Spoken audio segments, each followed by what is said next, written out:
Hi. Sometimes I still find it difficult to tell people that I'm a spiritual healer or a spiritual life coach. And the reason is actually very simple. It started with a simple question. And the question, when I started questioning who we truly are, my entire perspective changed. Because I read something in a book, I think it was Dr. Wayne Dyer's book, if I'm not mistaken. And I read a quote which said, "We are not human beings having spiritual experience. We are spiritual beings having a human experience." And that line stayed with me because once I really understood, I realized something very clearly. I don't feel the need to call myself spiritual. Just like I don't introduce myself saying, "Hi, I'm a mortal human being," right? We don't do that because it's understood. And at the same time, I also understand that we live in a world we need labels, we need words to communicate. So when I say I'm a spiritual healer or I'm a spiritual life coach, I'm not describing my identity.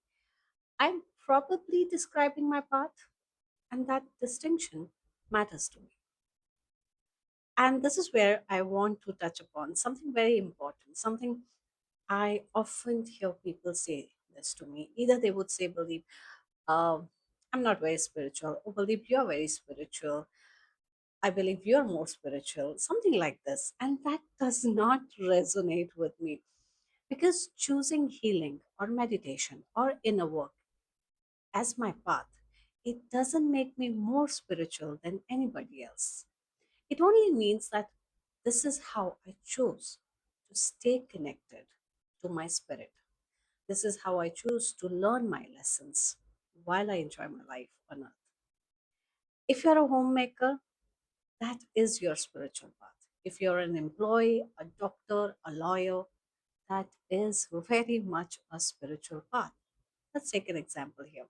If you're a mother, you're learning patience like nobody else. You're learning how to multitask, how to love without, any conditions attached to it, right?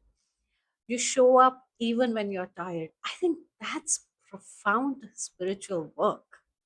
But then you don't call yourself spiritual enough, right? And I, on the other hand, may have chosen to learn patience through different life experiences. It's just different. I may have chosen to learn it through healing, through silence. The way we learn spirituality is different. That's the only difference, I guess. It doesn't make one path superior or another inferior, is what my point is. Now, where I'm going with all this, something I have really noticed around me, something very subtle, but it's worth our attention and awareness. Because this separation somewhere will lead us to spiritual ego. And the funny thing about spiritual ego is that it's very quiet, it enters very quietly.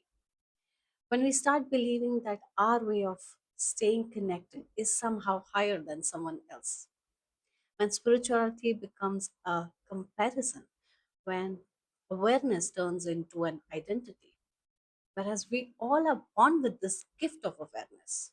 Some, it's just that the difference is someone is opening this gift more often than the other, and I think that's okay as long as it's part of the divine process and individual path. I think it's important to respect that about your life or anybody else's.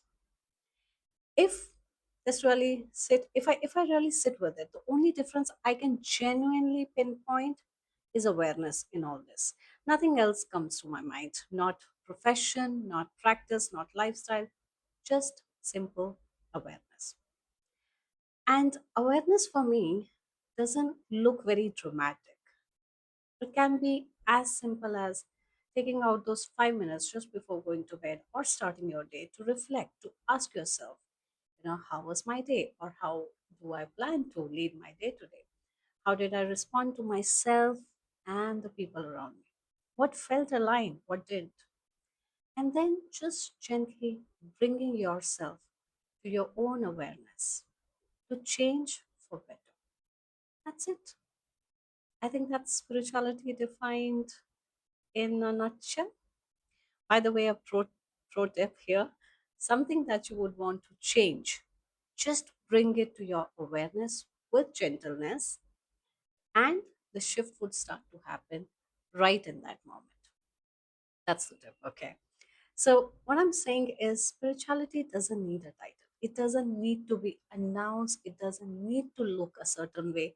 It is lived. It is lived quietly through how honestly we show up in everyday life.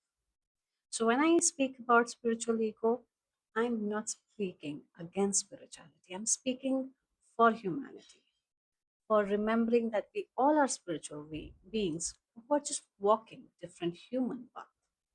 We are in different classrooms, we are learning our lessons differently, but the essence is same. So this is my perspective, and I'm okay if somebody holds a different outlook towards it. It's just something. I invite you to sit with it and embrace yourself as a divine spiritual being in wherever you are in your life. Whatever role you're playing right now, that is your spiritual path. That makes you a spiritual being.